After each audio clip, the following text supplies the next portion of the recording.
ರಾಜ್ಯ ಪ್ರವಾಸಕ್ಕೆ ಆಗಮಿಸಿರುವ ಕಾಂಗ್ರೆಸ್ ಯುವರಾಜ ರಾಹುಲ್ ಗಾಂಧಿ ಸಣಪದಕೊಪ್ಪಲು ಭೇಟಿ ನೀಡಿ ರಾಹುಲ್ ಗಾಂಧಿ ಪಣಕಲಹಳ್ಳಿಗೆ ಭೇಟಿ ಕೊಡ್ತಾ ಇದ್ದಾರೆ. ಮೃತ ರೈತ ಮಹೇಶ್ ಮನೆಗೆ ಭೇಟಿ ನೀಡಿ ಕುಟುಂಬಸ್ಥರಿಗೆ ಸಾಂತ್ವನ ಹೇಳಿದರು. ಈ ವೇಳೆ ರಾಹುಲ್ಗೆ ಕೆಪಿಸಿಸಿ ಅಧ್ಯಕ್ಷ ಪರಮೇಶ್ವರ್, ಸಿಎಂ ಸಿದ್ದರಾಮಯ್ಯ, ಮಾಜಿ ಸಂಸದೆ ರಮ್ಯಾ, ಇಂಧನ ಸಚಿವ ಶಿವಕುಮಾರ್ ಸಾಥ್ ನೀಡಿದರು.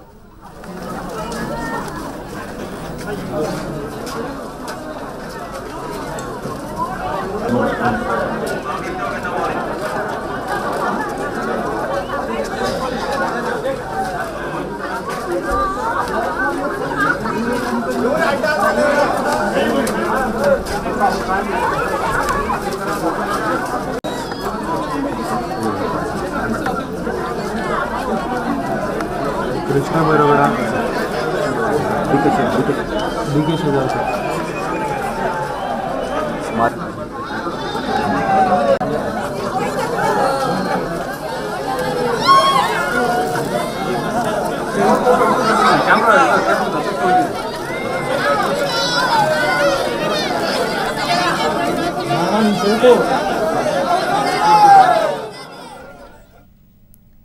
ಈ ಬಗ್ಗೆ ಇನ್ನಷ್ಟು ಮಾಹಿತಿಯನ್ನ ನೀಡುವುದಕ್ಕೆ ನೇರ ಸಂಪರ್ಕದಲ್ಲಿದ್ದಾರೆ ನಮ್ಮ ಪ್ರತಿನಿಧಿ ರವಿ ಪಾಂಡವಪುರ.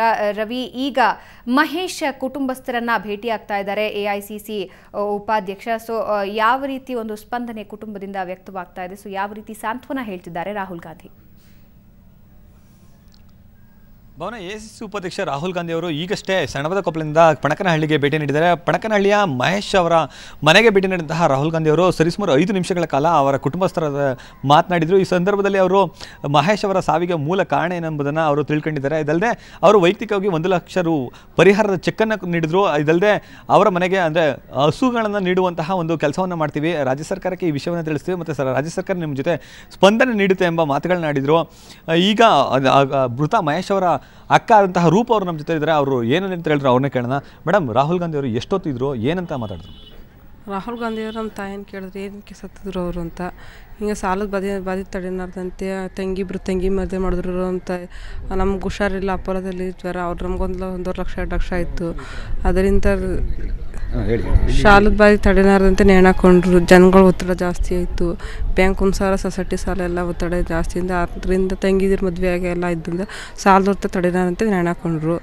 ಅದಕ್ಕೆ ಗೌರ್ಮೆಂಟ್ ಕಡೆ ಎಷ್ಟು ಅಂತ ಕೇಳಿದ್ರು. 2 ಲಕ್ಷ ಸ್ಯಾಂಕ್ಷನ್ ಆಗೈತಿ ಅಂತಂದರು.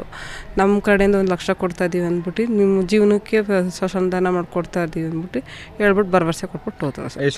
ಎಷ್ಟೊತ್ತಂಗೆ ಕೂತಿದ್ರು ನಿಮ್ಮ ಜೊತೆ? ಆಮೇಲೆ ಕೂತಿದ್ರೆ ಏನಾರು ಮಾತಾಡಿದ್ರೆ ಬೇರೆ ಏನಾದ್ರು ಚರ್ಚೆ ಮಾಡಿದ್ರು? ಏನೋ ಚರ್ಚೆ ಮಾಡಿದ್ರೆ ಹೇಳಿದ್ರು ಅದಕ್ಕೆ ಇಷ್ಟೇ ನಮ್ಮ ಸಂಧಾನ ಆಗೋದು, ಹಿಂಗೆ ಬೇರೆ ಶಾಂಕ್ಷನ್ ಥರ ಮಾಡ್ತೀವಿ, ಔಷಧ ನಿಮ್ಮ ಜೀವನಕ್ಕೆ ಮಾಡ್ಕೊಡ್ತೀವಿ ಅಂದ್ಬಿಟ್ಟು ಪಿಂಚಣಿ ಥರ ಏನಾರು ಮಾಡ್ತೀವಿ ಅಂದ್ಬಿಟ್ಟು ಭರವಸೆ ಕೊಟ್ಬಿಟ್ಟು ಹೋದರು ರಾಹುಲ್ ಗಾಂಧಿ ಅವರು. ಸರ್, ನೀವು ಹೇಳಿ, ಈಗ ನಿಮ್ಮ ಜೊತೆ ಏನಾದರೂ ಮಾತಾಡಿದ್ರ ರಾಹುಲ್ ಗಾಂಧಿ? ಅಂದರೆ ನಿಮ್ಮ ಜೊತೆ ನೇರವಾಗಿ ಮಾತಾಡಿದ್ರಾ ಇಲ್ಲ ಮಾತಾಡಲಿಲ್ಲ? ಈಗ ಹೊರಗಡೆ ಬಿಡಲಿಲ್ಲ, ನಮ್ಮನ್ನ ಹೊರಗಡೆ ಬಿಡಲಿಲ್ಲ, ಎಂಟ್ರಿನೇ ಇಲ್ಲ ನಮ್ಮದು.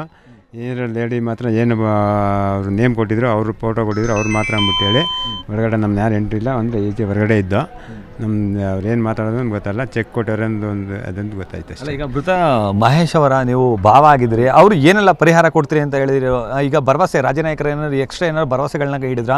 ಈಗ ಭರವಸೆ ಕೇವಲ ಹಸು ಮತ್ತು 1 ಲಕ್ಷ ಮಾತ್ರನ, ಇನ್ನು ಎಕ್ಸ್ಟ್ರಾ ಏನಾದ್ರು ಪರಿಹಾರ ಏನಾದ್ರು ಕೊಡ್ತೀನಿ ಅಂತ ಏನಾದ್ರು ಹೇಳಿ? ಅದನ್ನೇ ಸರ್, ನಮಗೆ ಒಳಗೆ ಬಿಡಲೇ ಇಲ್ವಲ್ಲ, ನಮ್ಮನ್ನ ಏನು ಮಾತಾಡಿದ್ರು ಏನು ಅಂತ ಗೊತ್ತಿಲ್ಲ ನಮಗೆ. ಒಳಗಡೆ ಬಿಡಲೇ ಇಲ್ವಲ್ಲ. ಈಗ ನಮ್ಮ ನಾದಿನಿ, ನಮ್ಮ ಮಿಸ್ಸಸ್ಸು, ನಮ್ಮ ಅತ್ತೆ ಇವ್ರು ಮಾತ್ರ ಇದ್ರು ಅಲ್ಲಿ.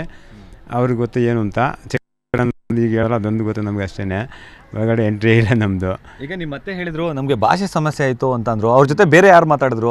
ಅವ್ರ ಕಡೆ ಬಂದಿದ್ದವರೇ ಮಾತಾಡಿದ್ರೆ ಇಲ್ಲ ನಿಮ್ಮ ಅತ್ತೆಯವರು ಯಾರು ಮಾತಾಡಿದ್ರೆ? ಹೇಗೆ ಸರ್? ಎಲ್ಲಿ? ಅಲ್ಲಿ ಮನೆ ಒಳಗಡೆ ಸುಮಾರು ಜನ ಬಂದಿದ್ರು ಸರ್.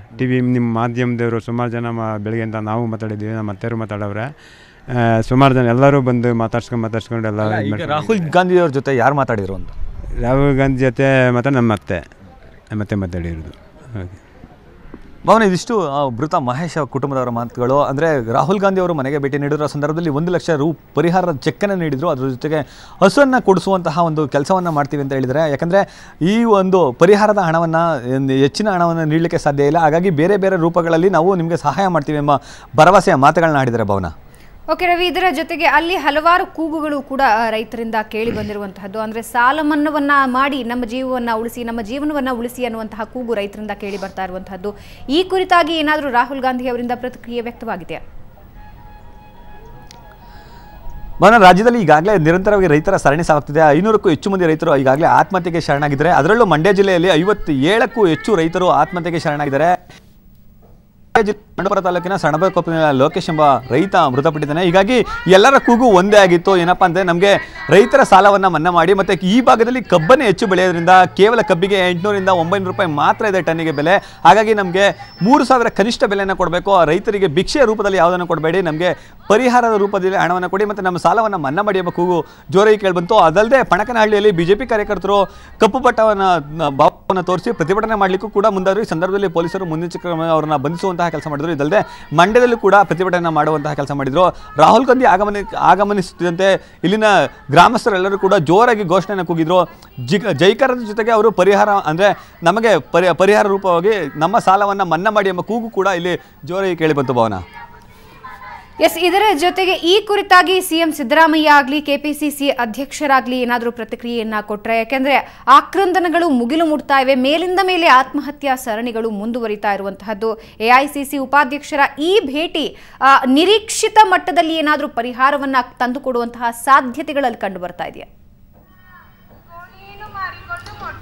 ಭವನ, ಖಂಡಿತವಾಗ್ಲೂ ಇದೊಂದು ರಾಜಕೀಯ ಉದ್ದೇಶದಿಂದ ಬಂದಿದ್ದಾರೆ ಎಂಬ ಮಾತುಗಳು ಇಲ್ಲಿ ಕೇಳಿ ಬರ್ತಿದ್ದು. ಅದು ಸುಸ್ಪಷ್ಟವಾಗಿಯೂ ಕೂಡ ಗೋಚರಿಸ್ತಿತ್ತು. ಯಾಕಂದರೆ ರಾಹುಲ್ ಗಾಂಧಿ ಅವರು ಬಂದರೆ ರಾಜ್ಯದ ರೈತರ ಸಮಸ್ಯೆ ಸಾಕಷ್ಟು ಪರಿಹಾರ ಆಗ್ಬಿಡ್ತದೆ ಎಂಬ ಭಾರಿ ಭರವಸೆಗಳು, ಸಾಕಷ್ಟು ಮಾತುಗಳು ಕೇಳಿ ಬಂದಿದ್ದು. ಆದರೆ ಯಾವುದೇ ಕೂಡ ಆ ಥರದ ಒಂದು ಸಣ್ಣ ಸನ್ನಿವೇಶಗಳು ಕೂಡ ಇಲ್ಲಿ ನಿರ್ಮಾಣ ಆಗಲಿಲ್ಲ.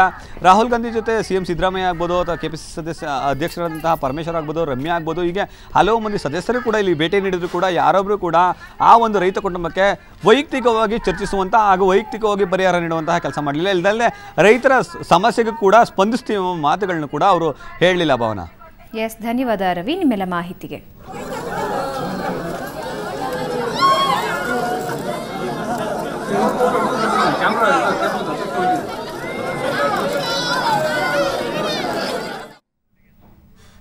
ಈಗ ಒಂದು ಬ್ರೇಕ್ನ ನಂತರ ಸುವರ್ಣ ನ್ಯೂಸ್ ಮತ್ತೆ ಮುಂದುವರಿಯುತ್ತೆ.